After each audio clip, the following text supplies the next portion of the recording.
Bismillah. Assalamualaikum. Waalaikumsalam warahmatullahi wabarakatuh. Ustaz, iman saya turun naik. Masya Allah, kayak tangga belum jadi itu turun naik, turun naik. Saya mudah emosi. Semoga Allah tenangkan hati Anda. Saya tobat dari perbuatan dosa lagi, saya tobat dari berbuat dosa lagi. Pertanyaan saya, bagaimana caranya agar saya bisa benar-benar tobat dan tidak balik lagi? Baik. Pertama, semoga Allah muliakan Anda. Saya sering katakan bahwa saya senang dengan pertanyaan-pertanyaan seperti ini. Artinya Allah cinta, Allah sayang. Kalau nggak sayang, nggak akan diarahkan seperti ini. Akan dibiarkan. Ya, pelaku maksiat yang tidak mendapatkan hidayah dari Allah, apalagi ada istidraj, tidak sadar bahwa dia berbuat salah dan mempertahankan kesalahannya. Kemudian terus berbuat salah, itu yang berbahaya. Dan kita doakan, kita bantu. Jangan putus asa mendoakan orang-orang seperti itu. Tapi yang paling disenangi adalah jika pelaku maksiat sejahat apapun, tiba-tiba ada getaran di jiwanya untuk kembali. Saya sarankan cepat ambil, karena itu tanda sayang Allah yang pertama. Ambil itu. Saya sering katakan pada Anda, Allah sangat mencintai pelaku maksiat yang tobat dibandingkan orang soleh yang tidak pernah merasa salah. Dalilnya Quran surah kedua Al-Baqarah di akhir ayat 222. Innallaha yuhibbut tawwabin. Allah sangat cinta orang yang selalu untuk berusaha tobat. Dan Allah akan tunjukkan jalan. Kalau dia mau ngambil itu, tadi misal, Anda pernah berbuat salah dan terus ada getaran di jiwa, ini salah nih, saya harus berubah. Ini petunjuk Allah, Anda ambil tuh. Itu langsung turun ayat di Quran surah ke-29, ayat 69. Quran surah 29, Al-Ankabut, ayat 69. Walladzina jahadu fina lanahdiyannahum subulana. Orang-orang yang serius menjemput petunjuk kami. Begitu Allah tunjukkan, Anda mau ambil. Dia serius pengen ngambil, pengen belajar, terus tanya orang, awalnya malu-malu, setelah itu mau-mau, gitu kan? Datang ke majelis ilmu, awalnya belakang-belakang, setelah itu sab paling depan, ustadz belum datang, dia sudah datang duluan, bahkan dia siapkan macam-macam, Allahu Akbar. Itu lanahdiyannahum subulana, kami akan tunjukkan jalan-jalan terbaik menuju kami. Macam-macam. Tiba-tiba Masya Allah bukan cuma di taklim aja, ada yang dapat hadiah umrah, ada yang dapat jodoh, ada yang macam-macam, diberikan pokoknya. Jadi yang pertama diberikan itu bukan dunia dulu, ketenangan hati dulu. Jadi kalau Anda hijrah, yang diberikan pertama kali ketenangan jiwa. Ya, Quran surah keempat ayat 100, paling kiri sebelah bawah. Wa may yuhajir fi sabilillah yajid fil ardi muraghaman katsiran wa sa'ah. Orang yang mau berhijrah ke jalan Allah akan diberikan oleh Allah itu pertama sa'ah tuh. Kelapangan dalam jiwanya, tenang gitu, kenikmat. Ada sesuatu yang nggak pernah Anda peroleh sebelumnya. Biasa kumpul-kumpul, main-main, ya, menjelang Isya, maghrib, malam-malam, cuma nonton, tiba-tiba taklim, ikut ke majelis ilmu. Awalnya mungkin penyesuaian, lama-lama jadi enak gitu. Ada sesuatu yang kerasanya, saya kemana aja selama ini? Saya kemana aja gitu. Ini nikmat, bahkan kalau udah dapat halawatul iman, nikmatnya iman, itu ketinggalan sekali, kayak nyeselan tuh. Saya ketinggalan nih gitu, saya ketinggalan. Ya sama, dulu-dulu sholat fardu biasa ketinggalan. Tapi kalau sudah nikmatnya iman, ketinggalan sholat sunnah, wah, kayaknya ada penyesalan dalam diri Anda. Itulah kenikmatan iman. Nah sekarang, kalau kemudian Anda bertanya, Ustadz saya pengen tobat, saya ini pengen tobat, tapi saya ini berbuat salah lagi. Kadang naik, kadang turun, kadang naik, kadang turun. Naik turun itu biasa. Itu di Al-Bukhari disebutkan di Kitabul Iman, kitab yang pertama. Ada 57 hadis di situ. Kalau iman sedang naik turun, kata Imam Al-Bukhari, buka kitab saya. Dari 97 kitab, 97 pembahasan, pembahasan pertama babul iman, kitabul iman 57 hadis. Di antara hadis yang mengatakan al-imanu yazidu wa yantaqis. Iman itu naik dan turun. Kadang naik, kadang turun. Yazidu bi ta'at. Rumusnya kalau pengen naik, maka kuatkan iman itu dengan mengerjakan banyak ketaatan. Ketaatan itu buahnya amal soleh.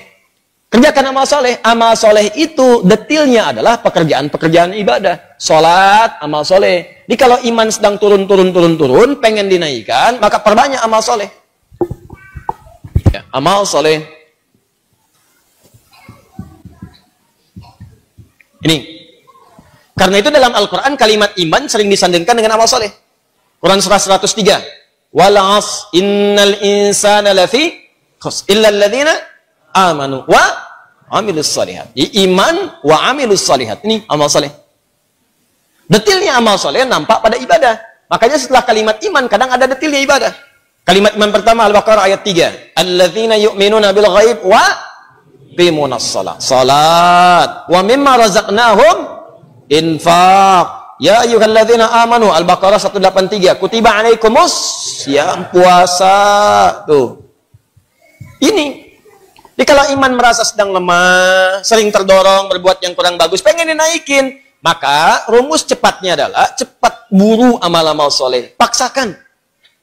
Paksakan untuk mengerjakan. Yang biasa fardu tambah sunnah. Rawatib dulu, latihan. Rawatib. Mutlak, malamnya coba tahajud, walaupun 2 rakaat dulu.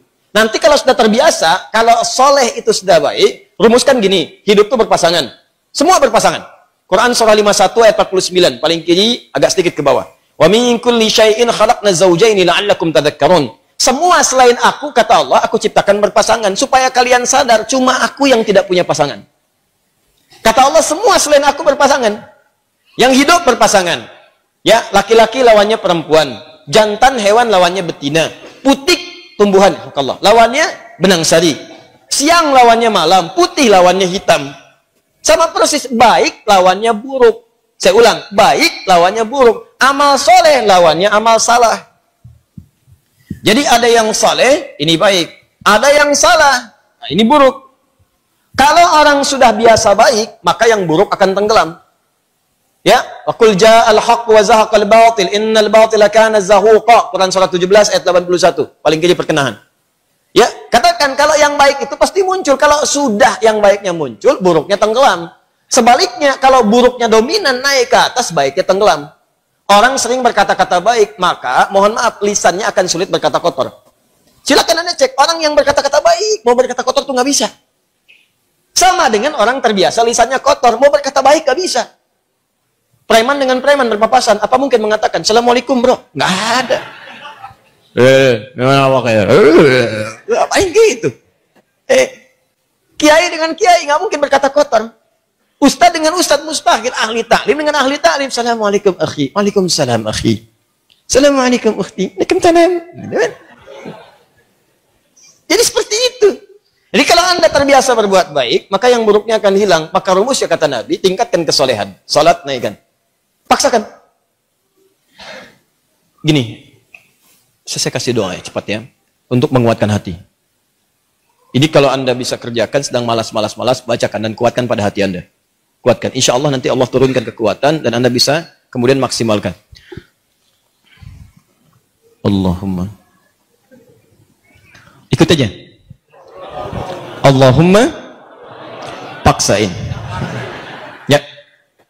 Paksa. Udah. Ganti. Serius. Allahumma ajbirna. Allahumma ajbirna.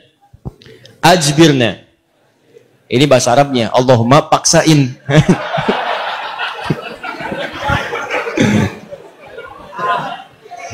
Ya? Paham? Ditingkatkan, naikin salat. Mulai dari salat. Nah, kemudian ini penting, salat itu yang paling utama karena dalam salat itu banyak kalimat tobat. Antum baru takbir aja, habis takbir kan tobat. Coba lihat. Allahumma ba'id baini wa baina khataaya kama ba'adta bainal masyriqi wal. Ya Allah, mohon jauhkan antara aku dengan kesalahan yang telah aku perbuat. Sejauh-jauhnya. Aku nggak ingin lihat lagi. Seperti engkau jauhkan antara timur dengan barat. Jauhkan ya Allah yang tidak pernah bertemu. Allahumma naqqini minal khataaya kama yunaqqat thawbul abyadu minad danas. Ya Allah, kalau kesalahanku begitu pekat, mohon bersihkan seperti pakaian dibersihkan dari noda. Allahumma ghsilni bil ma'i wa thalji wal barad. Kalau begitu pekat luar biasa, gunakan ya Allah walaupun hanya air yang sangat dingin. Gunakan ya Allah. Maksudnya bersihkan sebersih-bersih. Antum tobat tuh, makanya pahami bacaan-bacaan salat. Sama dengan wajah alladzi fataras samawati wal arda hanifan musliman wa ana minal musyrikin. Inna salati wa nusuki wa mahyaya wa mamati lillahi rabbil la syarika lahu bidzalika umirtu wa ana minal muslimin atau wa ana awwalul muslimin. Ya Allah, aku pasrahkan diriku sepenuhnya pada saat ini kepada penguasa langit dan bumi. Kalau aku salat selama ini, atau aku ibadah ya Allah, atau aku hidup sampai dengan sekarang, atau engkau bahkan wafatkan aku dalam salat ini. Engkau wafatkan aku dalam salat ini. Aku ikhlas ya Allah. Aku ikhlas. Berikan bimbingan kepadaku untuk meningkatkan ibadah. Dengan itu aku diperintahkan. Jauhkan dari sifat musyrik. Mulai sekarang aku berjanji ya Allah, aku akan lebih patuh kepadamu. Mulai sekarang aku berjanji, aku akan lebih patuh kepadamu. Wa ana minal muslimin. Muslim itu kan patuh, tunduk, patuh. Jadi kalau Anda mengatakan kalimat itu habis sholat berbuat maksiat, lagi Anda berkhianat dengan kalimat Anda. Makanya sering katakan, pahami bacaan sholat, pahami. Anda akan mengerti betapa nikmatnya sholat ketika Anda memahami bacaan-bacaannya. Itu kalimat pertama. Kemudian di luar-luar itu Anda beristighfar. Makanya habis sholat kan Anda berzikir. Quran surah keempat ayat 103. Paling kanan, agak sedikit ke atas. فَإِذَا قَضَيْتُمُ الصَّلَاةَ, maka jika Anda selesai menunaikan salat, fadhkurullaha, maka segera berzikir kepada Allah. Apa zikir pertamanya? Hadis Muslim nomor hadis 571. Astaghfirullah, astaghfirullah, astaghfirullah. Allahumma antas salam wa minkas salam. Tabarakta ya dzal jalali wal ikram. Astaghfirullah itu, ya Allah saya minta ampun. Ya Allah saya minta ampun. Kalau dosa merasa banyak, dalam salat bersujud, dalam ruku minta. Masih kurang, merasa banyak dosa. Habis sholat minta, ya Allah ampuni saya, ya Allah. Ampuni, saya merasa dosa saya banyak. Saya mengakui dosa saya banyak, ya Allah. Namun saya pun menyaksikan rahmatmu lebih luas dibandingkan dengan murkamu. Maka mohon, ya Allah ampuni dosa saya. Makanya saat diucapkan itu sambil ingat dosanya, bukan cuma di lisan. Ingat dosa-dosa apa yang pernah dikerjakan. Ingat. Itu yang dimaksudkan Quran surah keempat ayat 17-18. Innamat taubatu 'ala Allahi lilladzina ya'maluna su'an bijahalatin thumma yatubuna min qarib. Sungguh tobat yang diterima oleh Allah itu adalah orang yang pernah berbuat salah. Salah itu bawaan manusia. Jadi kalau Anda nggak pernah salah, apa ditanya Anda itu manusia apa malaikat? Cuma malaikat yang nggak pernah salah. Quran surat 66 ayat ke-6 paling kiri sebelah atas. La ya'sunallaha ma amarahum wa yaf'aluna ma yu'marun. Malaikat nggak pernah salah, nggak pernah bermaksiat, mengerjakan tugas sesuai tupoksinya. Nggak pernah bermaksiat. Apa pernah Anda dengar malaikat Jibril korupsi ayat? Nggak ada. Apa pernah malaikat sering tukeran tugas? Nggak ada.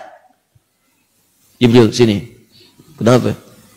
Saya jengkel banget sama orang itu. Ente yang cabut nyawanya deh. Kata malaikat maut, nggak ada. Semua sama sesuai tugasnya masing-masing. Jadi kalau Anda mengharapkan kesempurnaan dari seseorang, percuma. Karena Anda manusia. Sama persis dengan pasangan hidup. Kalau Anda mengharapkan suami Anda sempurna, Bu, ibu salah nikah. Harusnya ibu cari malaikat. Cuma malaikat gak punya nafsu. Jadi kalau ada suami salah, wajar namanya manusia. Jangan diekspos kesalahannya. Demikian juga istri kalau keliru, wajar namanya perempuan manusia. Kecuali malaikat. Papa kenapa sih gak pernah mengertiin aku? Mama, papa ini manusia, bukan malaikat. Mama juga bukan setan kan? Kalau setan sebaliknya. Selalu kenal salah, gak kenal benar. Dan setan nggak mau tobat. Manusia pertengahan, salah dan tobat. Setan salah, nggak mau tobat. Jadi kalau ada manusia mengatakan dirinya manusia salah, nggak mau tobat, patut ditanya dia manusia atau? Tuh. Paham ya? Tobat itu terus. Makanya disebut tawab. Tawab itu nggak berhenti. Jadi kalau sekarang belum kerasa perubahan dia, terus tobat, jangan berhenti. Terus tobat. Misal sekarang tobat nih, masih berulang, tobat lagi terus, jangan berhenti. Sampai Anda merasakan bahwa perbuatan itu buruk dan membencinya. Terus, jangan berhenti. Jangan terus tobat, nangis. Hari ini nangis, nggak bisa, besok nangis. Nggak bisa, besok nangis. Nggak bisa lagi, tangisi diri Anda yang belum bisa menangis. Terus. Dan kalaupun Anda wafat, Anda sedang dihitung wafat dalam keadaan berusaha tobat. Itu poinnya. Bukankah ada orang membunuh 100 orang dan dia berusaha tobat? Dia berusaha tobat, datang ke majelis ilmu. Berusaha di jalan wafat. Dihitung oleh Allah. Padahal belum tahu dia diterima atau enggak tobatnya. Belum tahu dia. Cuman dia berusaha di jalan mewujudkan tobatnya. Bunuh orang, Anda bayangkan. Maksiat itu udah hatam. Udah lewat bahkan. Ya. Dia kerjakan, tapi dia mau tobat. Dia terima getaran jiwanya. Datang, istighfar. Di jalan meninggal. Diterima tobatnya. Dan kita tidak tahu pelaku maksiat mana yang saat wafat dalam keadaan tobat. Ya, makanya ayo biasakan tobat. Istighfar. Nabi aja biasa istighfar. Nanti kalau sudah enak ada kelapangan. Setelah itu baru diberikan anugerah-anugerah dunia yang dirasakan hilang itu. Awal-awal tuh begitu Pak. Kadang pengen tobat. Saya pengen tobat ya Allah ke masjid. Sholat 2 rakaat tahiyatul masjid. Pulang sepatu hilang. Ya. Kadang-kadang begitu. Karena Allah kalau sudah senang dengan seorang hamba. Yang kurang baik dibuang-buang. Buang. Nanti didatangkan lagi yang baik. Kalau Anda sabar. Ya. Kan pernah ada seorang ini kisahnya tak. Seorang pemuda tobat. Terus diarahkan pada seorang syekh. Begitu diarahkan di syekh itu, kata syekh ini benar kamu mau tobat. Kalau mau tinggal dengan saya terbatas. Yang ada cuma kurma, minum air putih. Nggak apa-apa syekh, saya mau tobat. Tinggal di situ. Sehari, 2 hari, 3 hari. Begitu 3 hari, setan datang. Kadang-kadang setan itu datangnya kepada orang tobat, gak seketika. Nanti, beberapa waktu, diarahkan kepada maksiat. Jadi kisah nyata, setan membisikkan kepada dirinya, guru kamu ini, syekh kamu, ini sabar banget, makan cuma kurma, air putih. Kamu sudah mulai kuat. Coba berbakti kepada gurumu, carikan makanan. Bagus awalnya. Keluar dia, carikan makanan. Begitu keluar, nyari-nyari nggak dapat, lompat tetangga, bakat malingnya dipakai lagi. Naik bakat pencurinya. Nggak dapat, lewat lagi, begitu rumah kedua, belum manjat, sudah mencium bau enak, bau makanan. Manjat dia ke atas tembok, begitu manjat, lihat ada tungku, ya. Di situnya di atasnya kemudian ada satu panci, ya. Kemudian dia ke situ, begitu dibuka, Allahu Akbar, 3 terong, enak banget kayaknya, baunya, yang sudah matang. Ya, dibisikkan ke telinganya, coba dulu aja, kalau enak, ambil. Berikan kepada gurumu. Syekhmu kan orang terkenal di sini. Kalau cuma ngambil dikasih tahu buat gurumu, pasti orang paham. Tuh, kadang-kadang begitu tuh, mangga itu ambil aja kalau ditanya, buat Ustadz Hadi. Awas suami-suami itu, papa lagi di mana? Sama Ustadz Adi. Nah, hati-hati itu. Kalimat-kalimat, padahal enggak misalnya kan? Baik, nah begitu proposalnya tuh. Akhirnya dia coba dikunyah. Begitu dikunyah kemudian, nah karena dia sudah tobat, itu ada petunjuk di hatinya. Jadi kalau orang sudah bersih itu kemudian berbuat maksiat, nanti ada yang namanya burhan mirabbi. Ya, petunjuk Allah, seperti Nabi Yusuf menerima burhan, ini salah. Ya, cahaya kebaikan yang diberikan oleh Allah kepada seseorang yang tergerak berbuat maksiat. Di hatinya mengatakan, jangan lakukan itu salah. Nah dia begitu, jangan lakukan itu keliru, itu salah. Begitu mendengar suara tadi, dia muntahkan. Ini kisahnya tadi, muntahkan seketika. Dan dia lari. Dan dia ingin ceritakan kepada gurunya bahwa dia telah berbuat salah. Dia pengen dituntun, salah saya pengen tobat. Balik lagi. Begitu balik lagi ke tempat gurunya, qadar Allah, begitu pulang ke masjid gurunya, ternyata gurunya sedang berhadapan dengan seorang perempuan. Di luarnya ada bapaknya nunggu, seorang laki-laki tua. Begitu sedang berhadapan, lihat anak muda tadi dipanggil, ya bunaya ta'ala, anak sini, sini. Ya, begitu datang, diceritakan sama gurunya, ini ada seorang perempuan datang pada saya, dia baru ditinggal wafat oleh suaminya, selesai masa iddahnya, dia datang pada saya untuk dicarikan jodoh. Saya tawarkan pada kamu, maukah engkau menjadi jodohnya? Nah, kalau anda dalam situasi seperti itu tuh, wah, udah datang mau taubat, masuk masjid ada durian, tuh kan? Wah, perempuannya cantik, tinggal wafat kemudian oleh suaminya, belum ada keturunan dan seterusnya, baru aja menikah, selesai masa iddah, ditawarkan pada anda, mau nggak? Nah, lalu laki-laki ini berkata, guru, saya khawatir tidak bisa memberikan apa yang membutuhkan, saya saja kesini numpang. Apa jawab gurunya? Kamu nggak usah khawatir, dia diwarisi harta yang sangat banyak, dia kesini hanya mencari pria soleh yang ingin jadi suami yang mampu membimbing dia ke surga. Kira-kira kalau ada jawaban seperti itu, apakah anda bersedia atau tidak menolak sama sekali?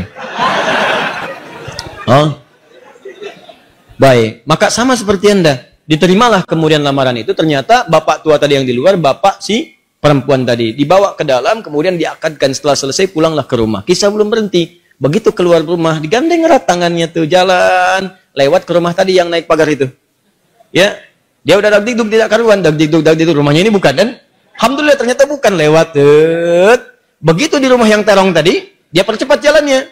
Begitu dipercepat, maka terasalah kemudian ada rem di tangannya dari istrinya tadi. Dipegang tangannya, Zauji, ada apa itu? Nah, sayang, ini rumah kita katanya. Rumah terong tadi. Betul. Masuklah ke situ. Waduh, celaka saya katanya kan. Begitu masuk ke situ, bertanya.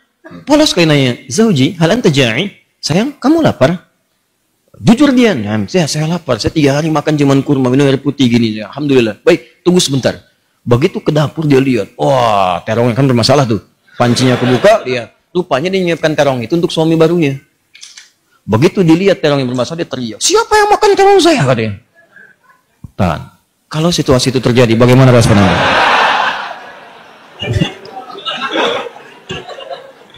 Jangan bilang itu kucing.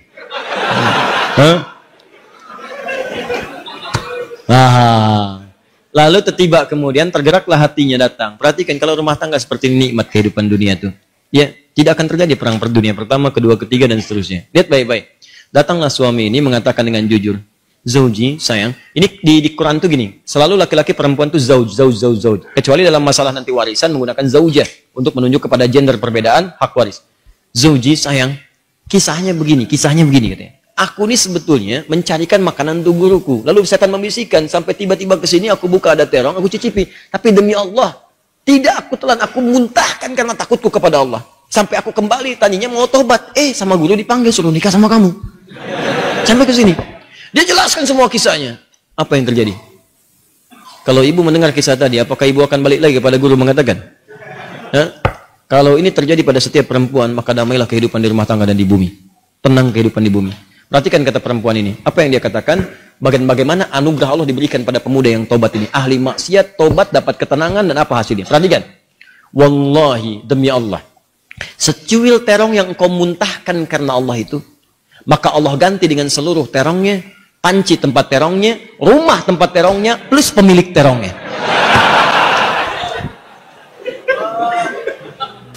Wallahi, secuil terong yang kau muntahkan karena Allah itu, maka Allah ganti dengan seluruh terongnya, panci tempat terongnya, rumah tempat terongnya, plus pemilik terongnya. Coba lihat. Pulanglah dari sini cari terong. Ya, tobat.